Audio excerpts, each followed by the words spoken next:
Hi all. As we completed our first unit, we are moving on to the next chapter.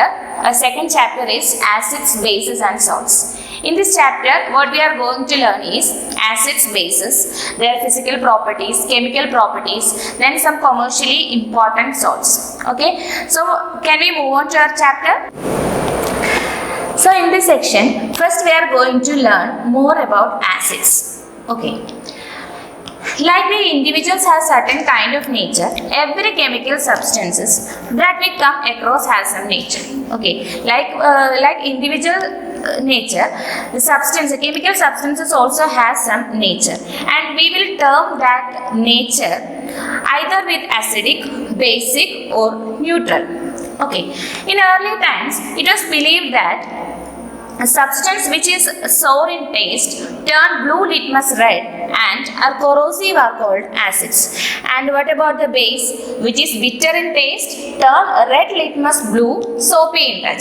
This was the first belief about acids and bases. But later what happened is we got some relevant concepts. Okay, from that we are going to learn today Arrhenius concept. So, according to Arrhenius concept, what is an acid? Acids are those that when dissolved in water give hydrogen ion, or we can write hydronium ion. Okay, so what is this? What about according to Arrhenius concept, acid is what? Acid is a substance which can give hydrogen ion to the solution. Do you get that? That means what is So what do you mean by an acid according to Arrhenius concept? According to Arrhenius concept, acid is a substance which can give hydrogen ion to the solution. That means when it is dissolved in water, it will give hydrogen ion, and that hydrogen ion will react with the water molecule to form hydronium ion. What is hydronium ion? H3O plus. Okay, in this picture, you can see that water molecule is there. Then proton. What do you mean by proton? Proton is H plus, right? H plus is commonly called as proton. When this water reacts with the proton, we will get an hydronium ion. That means one oxygen molecule, one oxygen atom and 3 hydrogen atoms together forming hydronium ion. Okay, so this is happening when an acid is dissolved in water. And here we have some common examples of acids, which are hydrochloric acid, sulfuric acid, nitric acid, very familiar acids, right? Phosphoric acid, carbonic acids, all these are examples of acids. Okay, and here next we have some classification of acids. That means we are going to classify acids according to different aspects. First type of classification is depending upon source from which they are obtained. Means from where we are getting this acid. According to that, acids can be classified into two: organic acids and inorganic acids. What do you mean by organic acids? Organic acids are obtained from plants and animals. If an acid is getting from plants or animals, it can be called as an organic acid. Or we can say that it is from organic. The origin of that type of acids are from organic matter. Okay, that means, for example, oxalic acid. In oxalic acid we can found in tomato, right? So it's from a plant origin. So we can call it as an organic acid. Another example, malic acid in apple. Then citric acid in all the citrus fruits like orange, lemon and all. So what do you mean by organic acid? Organic acids are obtained from plants and animals. Okay, so next is inorganic acid. Inorganic acids are those that are obtained from minerals present in the earth. So what is organic acid? Organic acid is from plants and animals, and inorganic acid is from minerals present in the earth. Okay, so examples of inorganic acids are nitric acid and sulfuric acid. And from this, you can find that these acids are quite bit strong, right? Inorganic acids are much stronger than organic acids. because most of the organic acids are edible. Almost all of the organic acids are edible, and we know that edible acids must be weak acid, right? Okay, so inorganic acids are strong acids. Next we are going to classify acids on the basis of strength. According to the strength, how much strong they are. According to that, we can classify acids into two. That are strong acids and weak acids. What do you mean by a strong acid? Strong acid is the acid that completely dissociates into hydrogen ion. What do you mean by complete dissociation? Dissociation means breaking up, right? Okay, so these strong acids, when we dissolve in water, what will happen? They will completely dissociate into ion. For example, hydrochloric acid. Hydrochloric acid, what will happen? You can see one example here.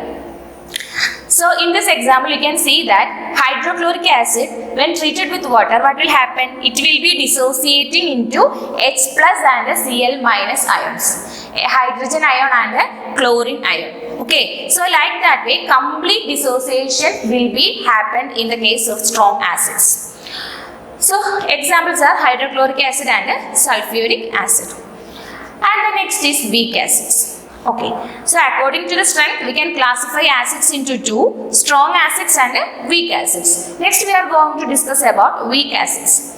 Weak acids is the acid that partially dissociate into hydrogen ions. That means their complete dissociation will not happen. They will dissociate only partially, they will dissociate. Okay, so example for that is carbonic acid, and here you can see another example. What is this? CH3COOH. It is acetic acid, right? Okay, so this acetic acid, when treated with water, what will happen? We will get only partial dissociation here, right? Because it will give H plus ion, but what will happen? CH3CO minus is there. So the complete dissociation is not happening in the case of weak acids. Okay, is that clear to you? Next we have the classification of acids on the basis of water content. Water content means how much water they have. According to that, we can classify acids into two, dilute acids and concentrated acids. I think these two terms are very familiar to you, dilute and concentrate, right? Okay, the first one is dilute acid. Dilute acid is the acid that has more amount of water in it and less acid content. In dilute acid, the content of acid will be less and content of water will be more. That is the thing here, and we know that they are not quite strong because they are not that much strong. Okay, so the next one is concentrated acid. Concentrated acid means which contains large amount of acid and less amount of water. In concentrated acid, the content of acid will be large. So here what will happen? In dilute acid, we know that they are not quite strong. So what will happen to the concentrated acid? They will be quite strong in this case, according to the concentration. Okay. Here we have the question, how we can dilute the concentrated acid.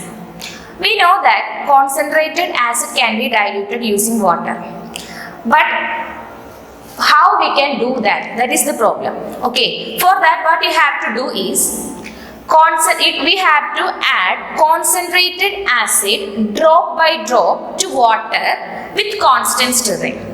What we have to do? We have to add acid to the water drop by drop with constant stirring. Why we are doing like that way? Because the reaction of dilution of an acid is an exothermic reaction. What do you mean by exothermic reaction? That means the reaction will give out heat. Okay, so what will happen? If we added water to the acid, what will happen? The reaction will become violent, and we can some splashing of acids can be happen here. So what you have to do is you have to add acid to water drop by drop with continuous stirring. By doing so, what will happen? The heat released is completely absorbed by the water. The water will absorb the released heat. So it will prevent the reaction from becoming violent. Okay, so this much only for today. Hope you all are understood. Thank you.